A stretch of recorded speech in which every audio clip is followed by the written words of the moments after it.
Howdy everybody out there in YouTube land. Welcome back to yet another Friday video, and today we're going to do another book review. So every time that I get books in, I want to do reviews on them. I've been buying the books but not doing the reviews.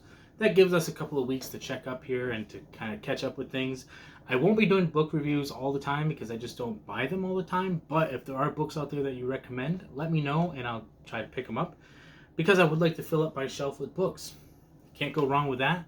Obviously, I've got to learn the stuff from the books. Now, today we're going to be talking about The Expert at the Card Table. Why are we going to be doing a deep dive on this book? Well, because it is the Bible. It is where you start. And I'm going to talk about why a lot of the stuff that you're going to want to be able to do is in here and why I recommend that you pick it up. So, why don't we take a closer look here? Let me back everything up, make sure that everything is in frame. Beautiful. Okay, so now this book is... not counting all the copyright stuff, we're doing everything in real time. Okay, so this book is 130 pages. Obviously not all the pages are full, but you have 130 pages of goodness. This is the soft copy that runs about $11. You can find it a little bit cheaper some places, a little bit more expensive other places, but you're probably going to have to pay a couple dollars in shipping depending on where you're at. So you could pay up to probably 20 bucks for this depending on your area, I'm guessing. So I think right down here it has, it just says $10.95 US. So there's a lot of great information in here, but these are textbooks. Remember that. Okay, so as you're going through, as Jason has pointed out, not all magic books are textbook-y, right? But textbooks are done in chapters. They're done in phases. And sometimes when you were in school, they probably jumped from chapter to chapter because they were kind of correlated in some way. So keep that in mind as you're going through here. You should be learning these moves separately. Not all, like, some people could probably read it and file everything away, and to you I say, you're strong. You are strong. But if you consider the idea here that you have, if we break down the contents here, you have at least two front and back pages, not all the way completed, of different things to look at. Now, what is in this book? Who is this book going to be for? Okay, now the book itself, based on the foreword and the preface and everything at the beginning here, there's some really interesting information in there. Are there card tricks? Not really. Okay, this book was designed for the card shark in mind. Okay, and you're wondering, as a magician, because we do try to help out the starter magicians, why this channel is focusing on beginner magicians finding us and being able to see everything through those fresh eyes, but not from somebody who is a professional magician. Now, why is my opinion validated, and why should you watch me over watching them? Watch them. Okay, definitely watch them. That's why I put the bloop things. That's why I send you to them to watch their videos. But what I do is I try to give you a breakdown based on that beginner to mid-level. I'm not sure where my level is right now. Probably still towards the beginner level.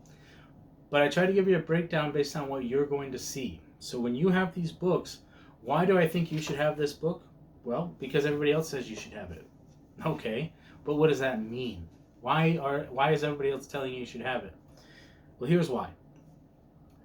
Anytime that you're going to do anything in life, you need to learn the fundamentals.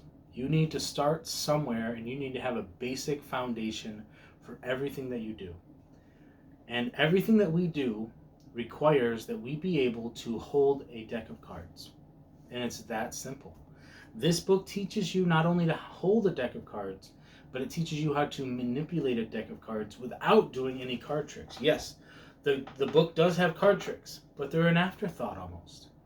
The things that are taught in this book teach you how to manipulate the cards, which is the very essence of your craft. So, do I think you should pick up this book for $11 and some tax and change and shipping and all that? Absolutely. Because if you're going to be picking up a deck of cards, you're going to want the stuff that's in this book. So just so you know, that is what this book is. This book is not a magic trick book. It's not a magician's book.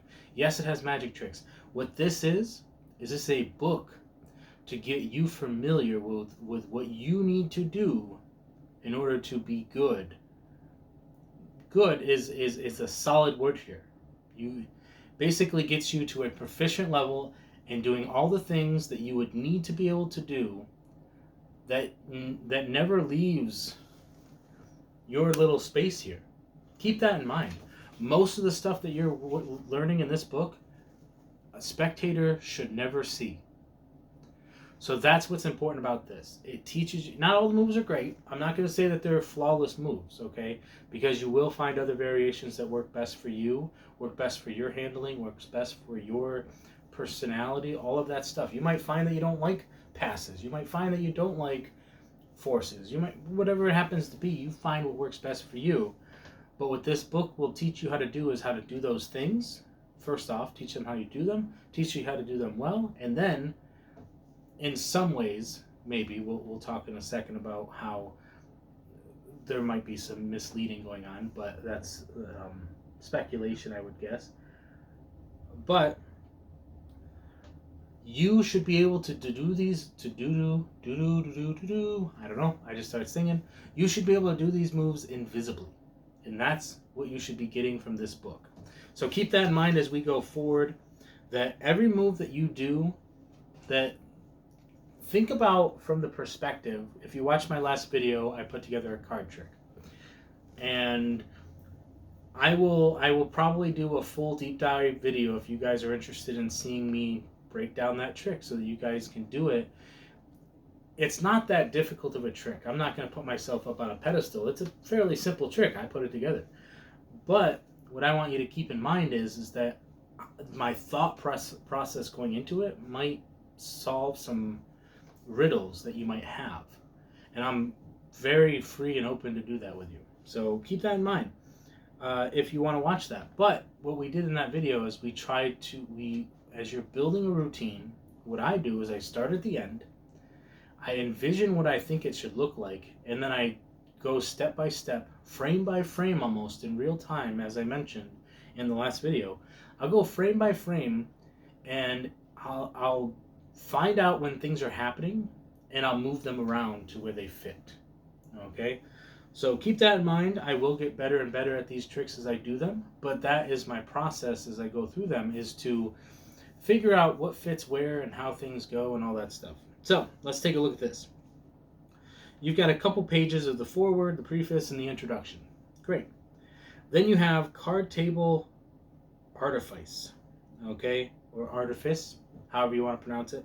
You can pronounce words however you want, as long as somebody knows what you're talking about.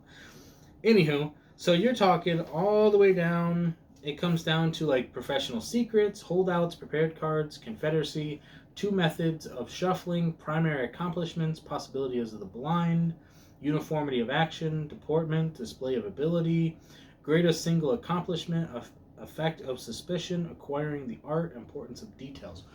Wow, there is some stuff in there that, as a beginner, because I know this is how I felt, you're like, what do you mean? I'm just shuffling cards. I'm just doing card tricks. This is an art form, and there are these little nuance and technicalities. So we have technical terms, because there are going to be things that you're going to want to do as you're going about them that have technical terms to them. Erdnase system of blind shuffles. There's a whole bunch of stuff on blind shuffles, blind cuts, a combination of riffles and cuts. So all of that stuff, what it's going to teach you is it's going to teach you how to, going to teach you how to keep the deck where you're going to want it. So basically you're doing all this fancy stuff, but nothing's actually happening. Or you can mix up the entirety of the deck, and it doesn't matter as long as you don't disturb the bottom or the top, whichever one you want, or both. So keep that in mind as you're doing your tricks, like I do Twisted Rain. A beautiful piece of cardistry, but doesn't change the order of the deck. So it's nice with all of that movement, but nothing's happening. So keep that in mind. Again, it's invisible because nobody ever sees that until you want them to see it. But at that point, you're not telling them that that's what's happening. So keep that in mind, that is pretty much the whole first part of the all the way up until like page 30, a little bit before that, is all about all of that stuff. That's all it is just retaining stuff. Okay? And then you have a couple of different methods here to indicate location. Now, I'm not going to give anything else away based on what that means, but now you basically, you learned how to keep the deck in whatever way you wanted it to keep it in, but now you're going to learn ways where you don't necessarily have to do that because you're doing something else. So keep that in mind. Now you're talking about bottom dealing, top dealing, second dealing. There are people out there who live by those deals. Some people love them, some people don't. Some people learn a nice little second deal. Some people will learn the bottom deal. They'll live by them. They will live by them. So keep that in mind, that some of these moves in here are not going to be for you, but some of them are going to be exactly what you're looking for. And they're going to teach you how to handle the cards in a way that is, one, like I said, they're going to teach you how to do it. They should teach you how to do it well. And you should be able to do it invisibly. Now, why do I keep putting scrutiny on the whole well part? Well, because the guy who fabricated the book based on the foreword, he may have deliberately kept back certain secrets and sabotaged his own work to preserve some of those secrets of the card chart. Whether that's true or not, who knows? But that's the information that we're given, because there are other magicians who look at magicians or card charts who look at some of the moves that he's doing and they're like, well, it's kind of clunky to do it that way. And now we have better ways of doing things. So constantly look up new systems, new ways of doing things, constantly improve. If one way isn't working, find a variation. Let's see here. We got a stacking system, a calling system, a palming system. Man, this is so much good stuff in this book that you're going to want. Now, you can watch this video back and you can, I'm not sure if you want to watch the video back just to know what's in the book, but we're not doing a full deep dive of the book. I mean, if I were good enough at magic, I probably would try to teach it because I enjoy teaching, but that might be many years from now. Let's see. To maintain the bottom palm while dealing, all that good stuff there. Back to shuffling, riffling, and oh, here's a good one. Okay, so this is a very interesting part here, because what it does is it teaches you how to hold your hands. That's something else to keep in mind. It teaches you how to look natural when you're doing certain things. So that's always nice. Lots of other shuffling techniques. Just setting up the deck in certain ways, all sorts of things. Now we get into card tricks, because what kind of card tricks are you going to learn out of this book? You got the 3-card Monty. If you don't know the 3-card Monty, which I'll be honest, I don't. I know the 2-card Monty, but there are certain tricks that you might want to have in your repertoire to be able to do, and that's probably one of them, a Monty of some sort, because especially if you want to run the gambler's ploy, where you're like, well, this is an old game that they used to play wherever you could say anywhere you want in the world. Like, oh, I traveled to South America and they play this game. Oh, I was in New York City or in Las Vegas, or what, you could say whatever you want. But a Monty is definitely going to be something that you're going to want, because it shows a set of skills that is going to be beneficial in other ways. Now, this book is all about handling cards because it's from the perspective of a card shark. So keep that in mind. Now, here's where we get into the fun stuff for magicians. This is the whole section on magic. Basically, from page 80 to 130, you're getting card stuff. Okay? But not card tricks per se, but just sleights that you will be using. You've got shifts. Shifts are always good.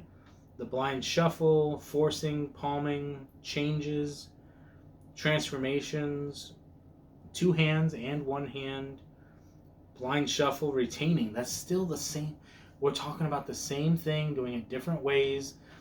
And it's great because if somebody asks you to see a trick, you don't necessarily show them the same trick that you just did, but you can show them the same effect. So use a different method. So now they're like, wait, that's different than the first time. So you basically just fooled them because they thought they caught something the first time, but you actually did something different the second time. So that's something to keep in mind. Let's see, methods of determining a card thought of. Fun. To get selected card, the slide. All sorts of fancy stuff. And I haven't even got through the whole book yet, so technically there's a lot of stuff in here that I don't know by name. Like, there's stuff that I can do that I don't even know what it is. Because that's what happens when you learn on YouTube and people don't label things properly. So, favorite sleights for determining tricks.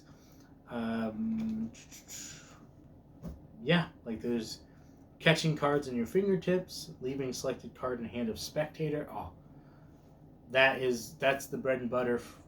It's so good. The revolution, cards rising from the hand, all sorts of stuff. Now, you're going to get card tricks. You're going to get about 20 pages of card tricks. You're going to get 3 regular tricks, and then there's going to be 1, 2, 3, 4, 5, 6, 7, 8, 9, 10. About 10 tricks that require the deck to be stacked or arranged in a certain order. So you're going to have a lot of stuff to consider there, because if you learned all of the stuff that's in this book, not only would you be able to sit at the card table all day long and just kind of do these phenomenal feats with the deck, but then you also get 13 tricks plus the Monty, plus these sleights that you can add to other things. Yeah, I mean, you can literally build on everything that's in this book. If you mastered it, you probably would never need anything else. But because things are changing so rapidly and things are increasing, you always want to include other things. So I recommend getting other books, but this is the expert at the card table. I mean, this is just going to be the fundamentals of what you learn and how you get good at handling cards.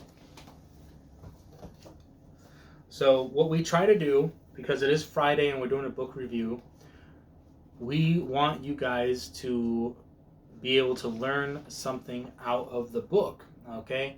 And I don't teach it to you per se. All I do is I try to learn it, and you can follow along with me. So let's take a look at what we have here. How about, let's see.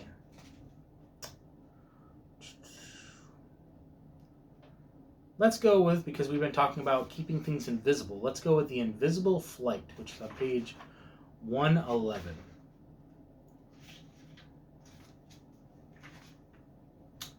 Okay.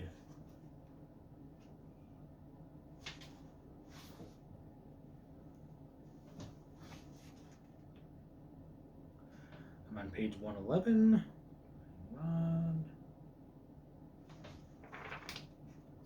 Okay, so it should be after the divining rod.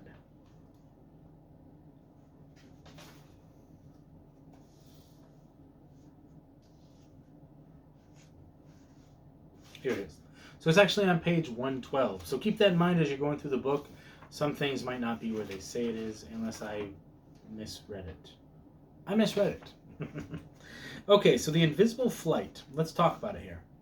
A card is selected by the company, the spectators. The performer places it on the top to the right, on the table to the right. Another card is selected and performer places it on the table to the left. The first drawn card is now placed on top of the deck, which was lying on the table, and the 2 selected cards are commanded to change places and found to have done so. What this requires is the top change and the palm change. Execution. Stand behind the table facing the company. Have a card selected by a spectator to the right. Hold deck in left hand. Take back drawn card in right hand. Show it first to the company on the right, then to the company on the left. Then exchange it for the top card of deck when making half turn again to the right, and deposit card with the same movement on the table at the right. Now have the second card selected by a spectator to the left. Palm the top card in right hand when closing the deck, and hold deck in right hand by ends facing down. Take back second drawn card in left hand, showing it to the company on left.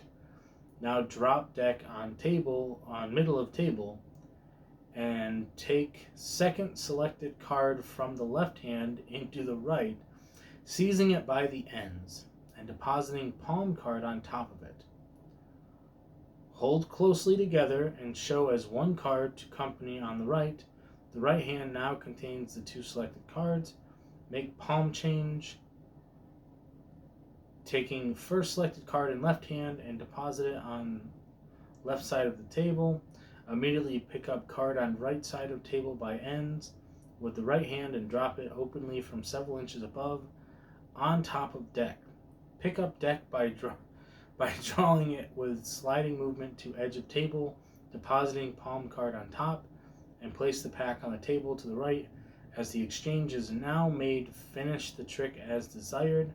The first exchange is made by employing the top change, and the tactic excuse for bringing the hands together for the instance is obtained by the showing the card first to the company on the right, then to the left, then depositing the card on right side of table. The second exchange is made very slowly, or at least in the usual time required to pass a card from one hand to the other. The entire company should be permitted to see the card about to be palmed. Then the hand is naturally turned down as the left fingers apparently carry away to the left the card just shown. When the table card is dropped on the deck, it may be permitted to fall unevenly, giving one reason for picking up the deck, i.e. to square up. Transferring the deck from the middle of the table to the right side is second tactic excuse. This trick is usually performed by having one duplicate card and forcing it, in which case the assistance of the deck for the third exchange is not required, but as we confine our list to those that may be performed with an order deck, the foregoing method will be found satisfactory.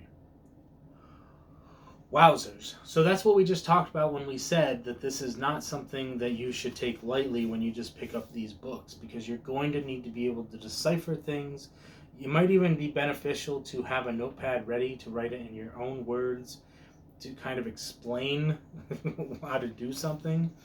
But once you learn it, it's gonna be enough to really take you to the next level. So let's see if we got some of that understanding here. So we're picking two cards, but we do the first one like so, and we're going to show it over here, and then we're going to show it over here, and then we're going to put it over here. So obviously that was a very bad way of doing that, but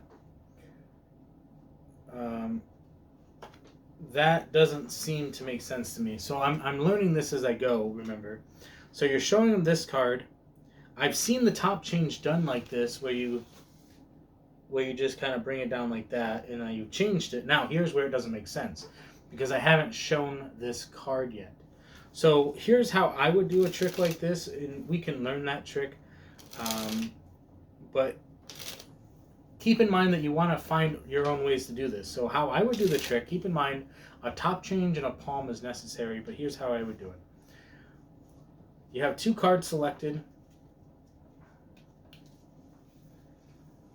We want contrast. So let's go with this one. So we've got a 6 of clubs and the 8 of hearts.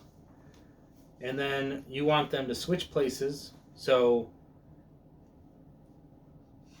obviously you can do something like this where you're like, okay, so we're going to go ahead and we're going to put the 6 over here, and then we're going to go ahead and put,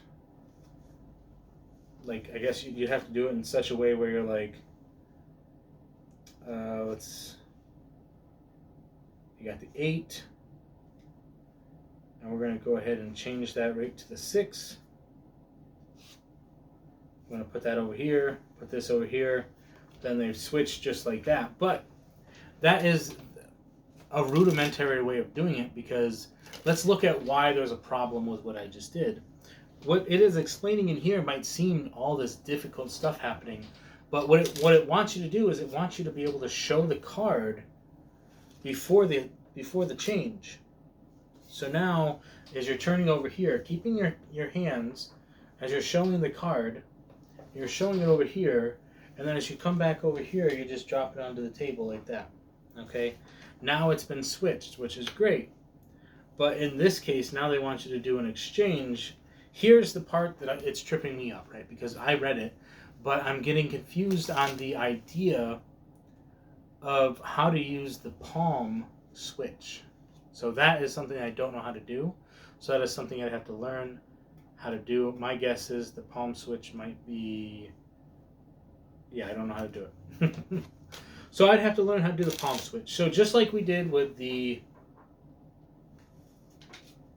waterfall that we're still working on.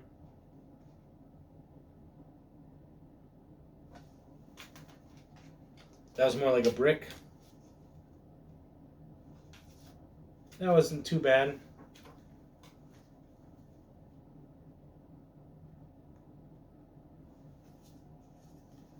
But we're still working on that. So what we're going to do is we are going to practice this trick. And let's see. It is called the Invisible. Remember page 112. Invisible Flight. So here's what we're going to do. You guys can go out and we have the ability to bring people in to our live streams now. So if you're interested in being on our live and showing us some magic, then go ahead and reach out to me and we'll make it work. We'll make it happen. So I might be going live this weekend. It's not our standard live, but my anniversary is on the 26th. So that weekend I'll be pretty busy, which will be next weekend, which is when our live usually is. I probably will not be doing a live. So I might be doing a live this weekend. I've just got to figure out how I want to do it because I've got to go over to David's. He's got a bunch of new stuff for me. So I want to go over there and take a look at that stuff. And so maybe I'll be practicing this move. And then maybe we'll go live to show you the fruits of the labor. And like I said, if you are interested, excuse me, we're filming these things, but they're basically live. Might as well be. Let me know if you're interested in seeing that trick from the last video in more detail. We'll talk about what I went through to create it, because it didn't take me all that long, but considering all the stuff that I learned to put into it, it could technically have said to be a couple of months worth of, but it would only take a couple of days once you start learning that stuff. So I appreciate that you appreciate that I appreciate. I don't know. Just messing around. So this was the expert at the card table. I hope you enjoyed this little review. We're going to practice the invisible flight. I'm actually kind of interested in now learning that trick, and we'll check it out. Like I said, we'll either do it this weekend. We'll practice it and do it this weekend, or we will do it next Friday for that video. And I do have a bigger not routine, similar to the one that I did in the last video. I have another setup that I've been working on that I hope to show you at some point. But that one to me it requires a little bit more skill than what I have. I've got to practice it more. And I keep saying that because I want to get it right. And I feel like it's that big of a move for me to go up to that level. So, love you guys. I'm so happy that you guys support what we do here on the channel. Things are moving. Things are going up. Numbers are going up, which I really enjoy seeing higher numbers. And we're trying to get more stuff out for you. I am behind, though, because David has brand new decks. Canis Lupus, Avengers. We got some good stuff coming your way. But I've got to go pick them up, and then we'll have them. So thank you guys, and remember, stay positive, stay active, and stay awesome. And we'll see you in the next one.